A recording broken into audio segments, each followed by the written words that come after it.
सवाल जवाब नहीं है, इस बार एक रियल एस्टेट स्पेशल है आपके लिए, खास तौर पर जो अभी अपकमिंग ट्रेंड दिखाई दे रहा है रियल एस्टेट मार्केट में, और खास तौर पे प्राइसिंग को लेकर, कीमत को लेकर, क्योंकि ये बहुत इंपॉर्टेंट है। आप भी जानते हैं इंटरेस्ट रेट अब ऊपर की तरफ जा रहे हैं, और अगर कीमतों में भी परिवर्तन आएगा जो खुद भी ऊपर की तरफ बढ़ना शुरू हो गई हैं, तो आपके घर खरीदने के फैसले पर इसका बड़ा असर पड़ सकता है।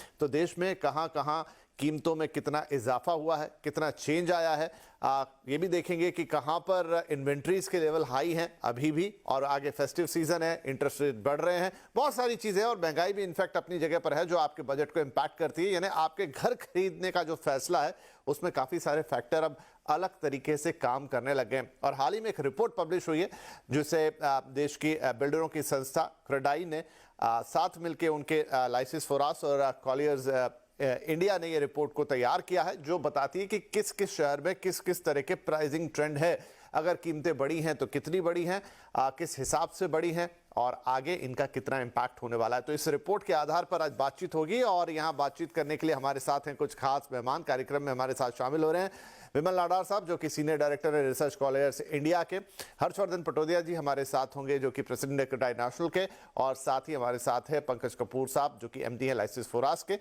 और ये रिपोर्ट आप तीनों के सौजन्य से हमें मिली है, इस पर आज बातचीत होगी।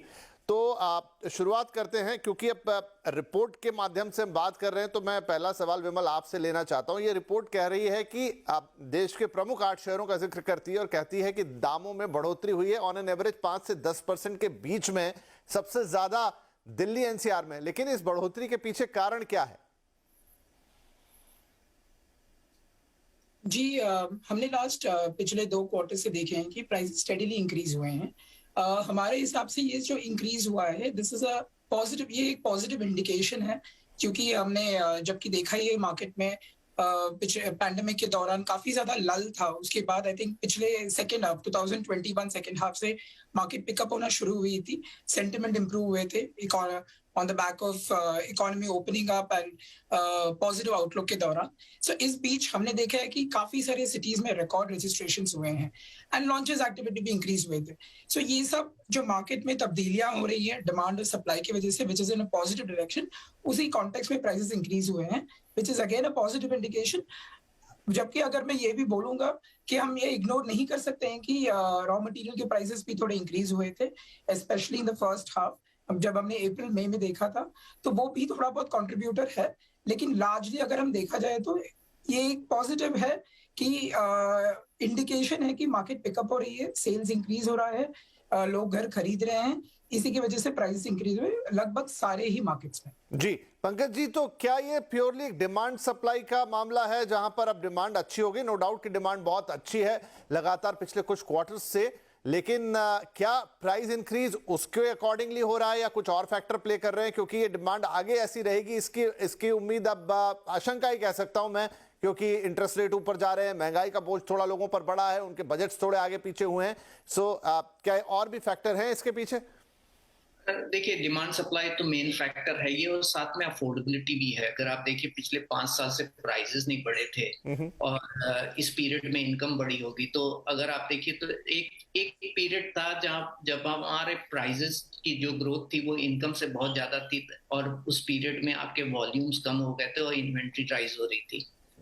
उसके बाद 2016 के बाद से अभी तक प्राइसेस नहीं बढ़े थे और इनकम ड्यूरिंग द पीरियड बढ़ी थी, तो वो जो गैप था वो धीमे धीमे बढ़ता चला गया। और साथ में जब इंटरेस्ट रेट कम हुए तो इंटरेस्ट एडजस्टेड अफोर्डेबिलिटी देखिए और इन्फ्लेशन एडजस्टेड प्राइसेस का एक अगर ग्राफ प्लॉट करेंगे तो आप देखेंगे तो वो ग्राफ जो है वो 2003-4 के पैरिटीज के लेवल पे हो गया था। और यही कारण है कि जो इम्प्रूव अफोर्डेबिलिटी थी और प्राइस में जो ग्रोथ नहीं थी पिछले 5 साल के बाद की वजह से, यही कारण था कि ड्यूरिंग पेंडेमिक इतने स्ट्रेस होने के बावजूद भी आपके वॉल्यूम्स वापस आए मार्केट में, जब बिल्डर्स ने और स्टेट गवर्नमेंट ने थोड़े इंसेंटिव्स दिए और एक ये रैली थी। और उसके साथ जो है जो इन्वेंट्री ओवरहैंग है वो भी मॉडरेट हुआ थोड़ा। जो पहले 50-55 मंथ की ऑल इंडिया की इन्वेंट्री चल रही थी, अब 36 मंथ्स की ऑल इंडिया इन्वेंट्री आ गई। तो ये देखते हुए जो है इम्प्रूवमेंट दिखा।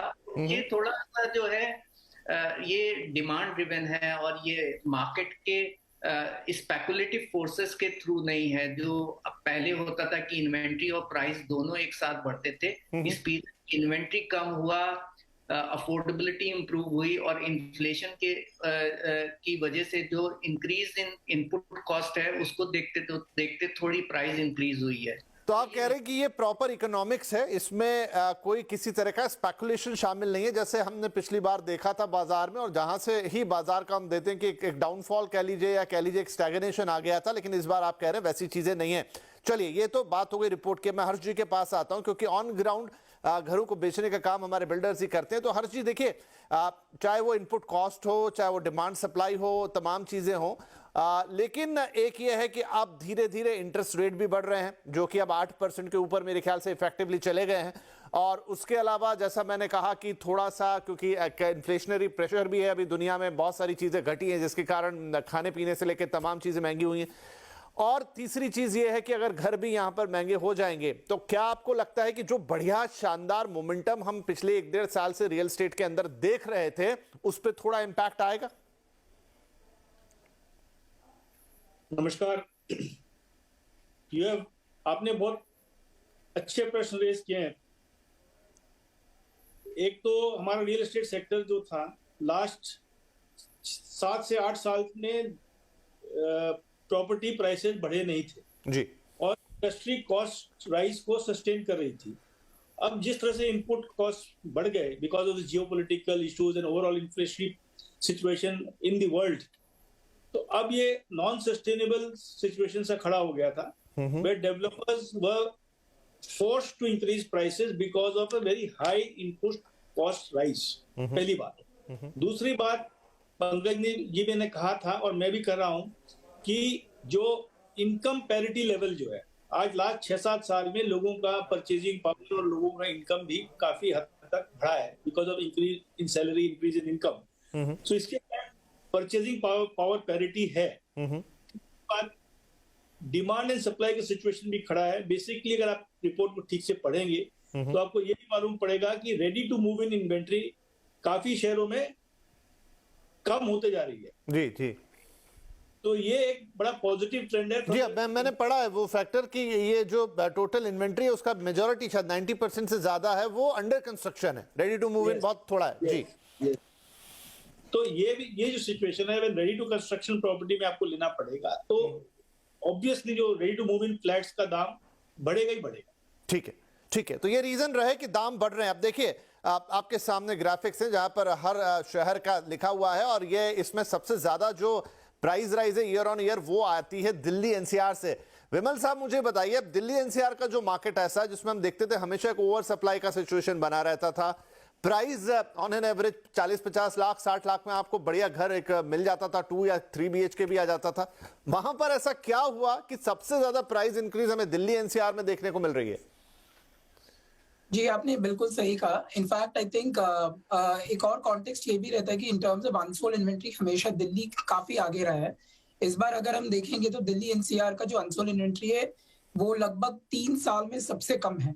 और जबकि अगर हम प्राइस राइज की बात करेंगे, specially there are 2 micro markets है जहां पे प्राइसेस ज्यादा बढ़ी है, गोल्फ कोर्स रोड है और नोएडा एक्सप्रेसवे है। और यहाँ की जबकि हमने देखा है कि पहले इन्वेंट्री तो थी, but there has been an attempt कि डेवलपर्स के बेसिस में अटेम्प्ट है कि इन्वेंट्री को ज्यादा से ज्यादा पुश करे और डिमांड सेंटिमेंट इंप्रूव हुआ करके सेल्स काफी हद तक इंप्रूव हुआ है। तो ये 2 माइक्रो मार्केट्स है जहां पे ज्यादा प्राइस राइज सबसे ज्यादा रहा है, लगभग 20% के ज्यादा इंक्रीज हुआ है। और अनसोल्ड इन्वेंट्री भी सबसे ज्यादा कम है, लगभग 3 साल में एक बार इतना कम 3 सालों में कभी नहीं था। सो अगर हम देखा जाएगा तो इन टर्म्स ऑफ क्वांटम अभी भी ज्यादा है, लेकिन मुझे लग रहा है कि दिल्ली एनसीआर मार्केट काफी हद तक जैसे अभी पंकज जी भी बोल रहे थे, इन टर्म्स ऑफ इकोनॉमिक्स काफी हद तक थोड़ा वर्कआउट हो रहा है वहां पे भी, क्योंकि सेल्स इंप्रूव हो रही है, लॉन्चेस भी काफी हद तक डेवलपर्स थोड़े माइंडफुल हैं कि डिमांड के सिंक में रहे, और इन्वेंट्री का भी वो लोग असेसमेंट कर रहे हैं कि कितना है, इसके हिसाब से लॉन्च कर रहे हैं। तो मुझे बिल्कुल लगता है कि अभी फिलहाल जो प्राइस राइज हुआ है ये इतना अलार्मिंग नहीं है फिलहाल तो, I think because at the same time inventory भी कम हो रही है।